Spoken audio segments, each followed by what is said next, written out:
नमस्कार विद्यार्थी मित्रांनो, स्वागत आहे आपल्या सर्वांचे या यूट्यूब चॅनलवर।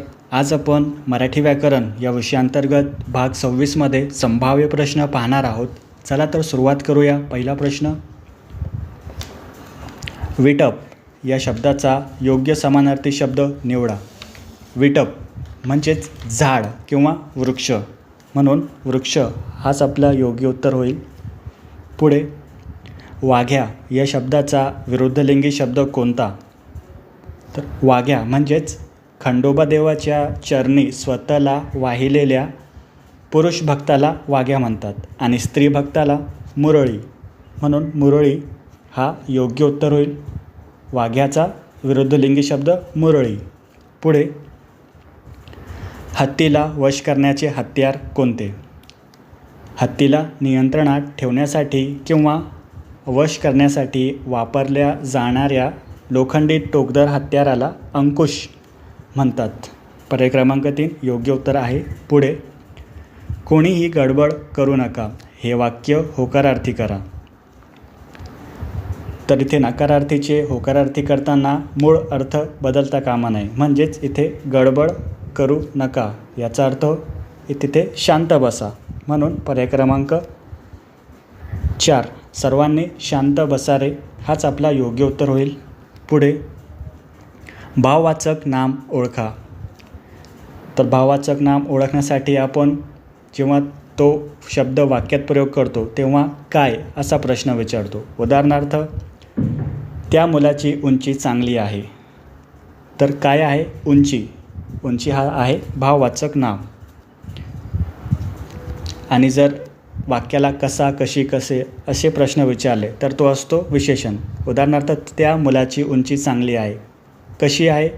चांगली। चांगली हा आहे विशेषण। पुढे, निरागस या शब्दाचा विरुद्धार्थी शब्द ओळखा। निरागस म्हणजेच निष्पाप, भोळा याचा विरुद्धार्थी शब्द होईल हुशार, चतुर। पर्याय क्रमांक 2 हाच आपला योग्य उत्तर आहे।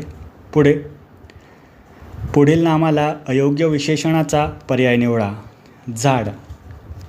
तर झाड हे मोहक, सुंदर आणि काटेरी असते, मात्र खारट असं नसते। कारण मित्रांनो, खारट हे चवीशी संबंधित आहे, तो अन्नासाठी वापरतात, झाडासाठी नाही। पुढे, साखरेचे खाणार त्याला देव देणार या म्हणीचा योग्य अर्थ सांगा। अर्थात मित्रांनो, जो माणूस चांगल्या वृत्तीचा किंवा नशीबवान असतो त्याला देवाच्या कृपेने सर्व गोष्टी चांगल्या व अनुकूल मिळतात, म्हणून भाग्यवान माणसाला सर्व परिस्थिती अनुकूल असते। पर्याय क्रमांक 4 योग्य उत्तर आहे। पुढे, रात्र या शब्दास योग्य तो विरुद्धार्थी शब्द ओळखा।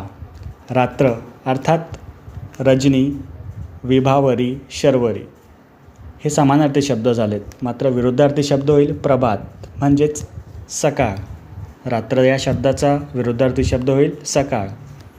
पुढे, चांगले खेळाडू आजकाल घडत नाहीत। तर इथे खेळाडू या शब्दाला अधोरेखित आहे, अर्थात त्याचा आपल्याला नामाचा प्रकार ओळखायचा आहे। तर खेळाडू हा शब्द आहे धातुसाधित नाम, कारण खेळ या मूळ धातूपासून खेळाडू हा शब्द तयार झालेला आहे। पुढे, पुढील वाक्याचा प्रकार ओळखा। सराव झाल्यावर कोणतेही कठीण काम सहज जमते। तर मित्रांनो, इथे एकच विधेय आणि एकच उद्देश आलेला आहे, अर्थात एकच कर्ता आणि एकच क्रियापद। उदाहरणार्थ, क्रियापद इथे आहे जमते आणि कर्ता आहे कठीण काम। जमणारे काय? तर कठीण काम, म्हणून हे आहे केवळ वाक्याचे उदाहरण। पर्याय क्रमांक 4 योग्य उत्तर होईल। पुढे, खालीलपैकी समानार्थी शब्दाची बरोबर जोडी ओळखा। तर व्याघ्र, सिंह। तर मित्रांनो, इथे जोडी चुकलेली आहे। व्याघ्रचा वाघ असा असायला हवा होता। श्वान, मरकट इथेही जोडी चुकलेली आहे, कारण श्वान कुत्रा आणि मरकट माकड।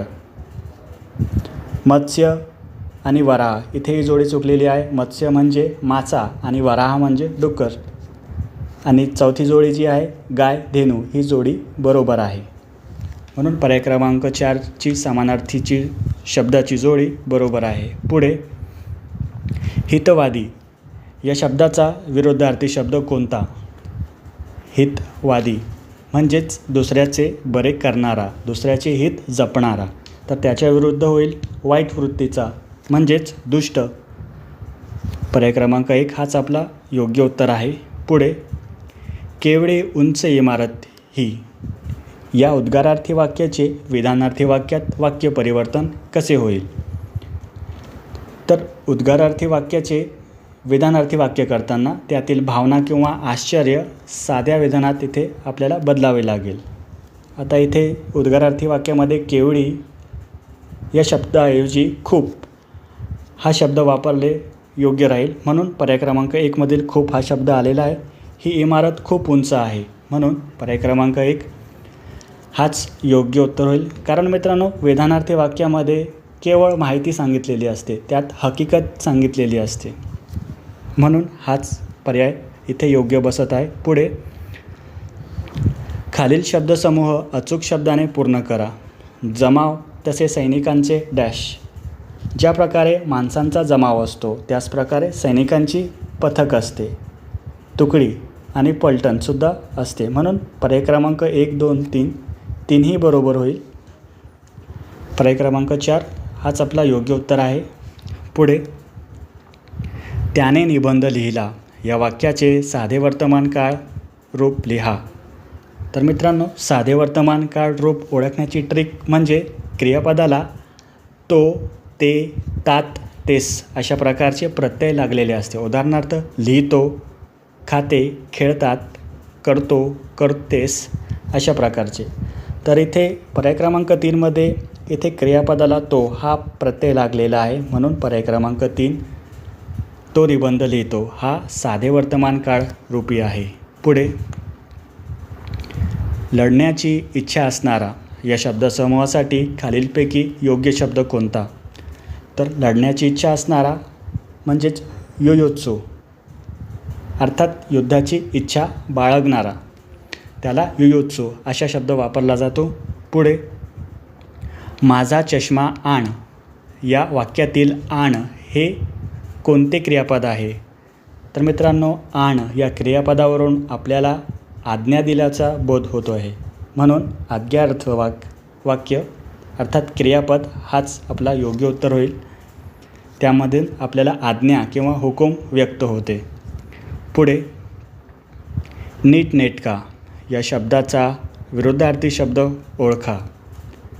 नीटनेटका म्हणजेच व्यवस्थित राहणारा, नीट असणारा. याचा विरुद्ध होईल अस्ताव्यस्त. म्हणून इथे पर्याय क्रमांक 2 गचाळ हा योग्य उत्तर होईल. आपण म्हणतो की चिखल होऊन रस्ता अगदी गचाळ झाला होता. गचाळ म्हणजेच अस्वच्छ. पुढे मर्त्य या शब्दाबद्दल विरुद्धार्थी शब्द ओळखा. मर्त्य म्हणजेच ज्याला मरण आहे असा. तर याच्या विरुद्ध काय होईल? ज्याला मरण नाही असा म्हणजे अमर. पुढे पुढील वाक्याचे उद्गारार्थी वाक्य करा. त्याला गाण्याचा भारीच शौक आहे. तर इथे मित्रांनो, जेव्हा आपण साध्या विधानाचे उद्गारार्थी वाक्यात रूपांतर करतात तेव्हा इथे उद्गारार्थी तर चिन्ह असतोच आणि भावनेची तीव्रता इथे कायम राहते. म्हणजेच पर्याय क्रमांक 2 भारीच शौक आहे त्याला गाण्याचा हाच आपला पर्याय योग्य होईल. पर्याय क्रमांक 2. पुढे रिक्त जागी योग्य शब्द निवडा. बोलणारा ज्याच्याविषयी बोलतो त्याला डॅश असे म्हणतात. तर ज्याच्याविषयी काही बोलायचे असते त्याला म्हणतात उद्देश किंवा कर्ता.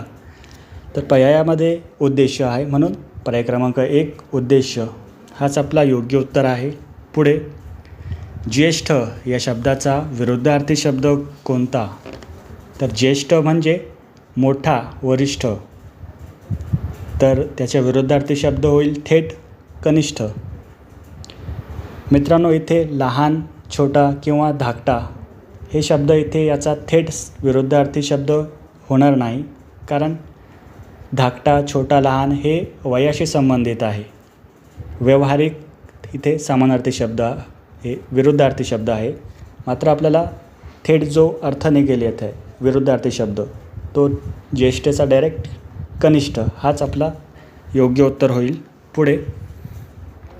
पुढील वाक्यामधील विशेषण ओळखा. अगं बाई, इवलीशी बाहुली ती आणि तिचा लवाजमा किती मोठा. तर इथे नामाबद्दल विशेष माहिती सांगणाऱ्या शब्दाला विशेषण म्हणतात. तर इथे लवाजमा या नामाबद्दल मोठा हा शब्द विशेष माहिती सांगत आहे, म्हणून मोठा हा इथे विशेषण आहे.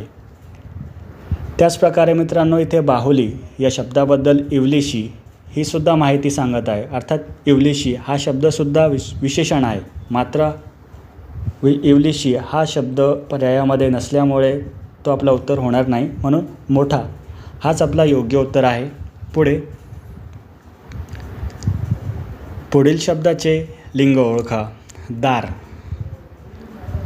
तर आपण दाराचा उल्लेख करताना ते दार असे म्हणतो, म्हणजेच ते हे सर्वनाम नपुंसकलिंगी नामासाठी वापरले जाते. पर्याय क्रमांक 3 योग्य उत्तर होईल. विवंचना या शब्दाचा खालीलपैकी योग्य अर्थ निवडा. विवंचना या शब्दाचा अर्थ चिंता करणे, फिकीर करणे, काळजी करणे असा होईल, म्हणून काळजी हाच आपला योग्य उत्तर आहे. आपण या सर्वनामाचा अर्थ जेव्हा स्वतः असा होतो तेव्हा ते डॅश सर्वनाम असते. तर मित्रांनो, आपण मागे बघितले आत्मवाचक तो सर्वनाम ठरतो, कारण डबल क्रिया घडत असते. तीच आपली ट्रिक होती, डबल क्रिया घडणे. उदाहरणार्थ, मी स्वतः, तो आपणहून इथे आला, मी स्वतः त्याला पाहिले. अशा प्रकारे डबल क्रिया इथे घडते, तो असतो आत्मवाचक. जोड शब्द नसलेला शब्द निवडा. तर मित्रांनो, जोड शब्द अर्थात अंशाभ्यस्त आणि पूर्णाभ्यस्त त्याचे जे नियम आहेत ते इथे लागू होतात जोड शब्दामध्ये. तर इथे जो मोक्षप्राप्ती आहे हा जोड शब्द नाही, हा सामासिक शब्द आहे, कारण मोक्षाची प्राप्ती. ज्या प्रकारे थांगपत्ता, थांग आणि पत्ता या दोन्ही शब्दाचे अर्थ ठिकाण, पत्ता असाच होतो, म्हणून हा असतो जोड शब्द. फौज फाटा. फौज म्हणजे सैनिक, लष्कर, आणि फाटा म्हणजे त्यांची तुकडी, फौज फाटा. इथेही समानार्थी शब्द आहे, हा जोड शब्द होईल. म्हणून मोक्षप्राप्ती हा सामासिक शब्द असल्यामुळे तो जोड शब्द होणार नाही. चीनच्या आक्रमणामुळे भारतीयांच्या अंगाचा तिळपापड होतो या वाक्याचा ध्वनार्थ ओळखा. तर अंगाचा तिळपापड होणे म्हणजेच खूप संताप येणे किंवा खूप जास्त राग येणे, अर्थात रागाने बेफाम होणे हाच आपला पर्याय क्रमांक 2 योग्य उत्तर होईल. शेवटचा प्रश्न. पुढील वाक्प्रचारांच्या योग्य अर्थाचा पर्याय निवडा. गळ्यात घोरपड बांधणे. तर याचा अर्थ होईल नुसती जबाबदारी लादणे. एखाद्याच्या इच्छेविरुद्ध आणि त्याला नको असलेली त्रासदायक किंवा मोठी जबाबदारी त्याच्यावर बळजबरीने सोपवणे, त्याला गळ्यात घोरपड बांधणे असं म्हणतात. म्हणजेच नको असलेले काम त्याच्या अंगावर घेणे. पर्याय क्रमांक 3 हाच आपला योग्य उत्तर होईल. तर मित्रांनो, अशा प्रकारे आज आपण मराठी व्याकरण या विषयाअंतर्गत 30 प्रश्न अभ्यासलेत. त्यात मागची कन्सेप्ट आपण जाणून घेतलेत, ट्रिक्स जाणून घेतलेत. तर व्हिडिओ आवडल्यास व्हिडिओला लाईक करा, चॅनलला सबस्क्राईब करणं विसरू नका, आणि काही शंका असेल तर कमेंट बॉक्समध्ये नक्कीच कमेंट करा. जय हिंद, जय महाराष्ट्र.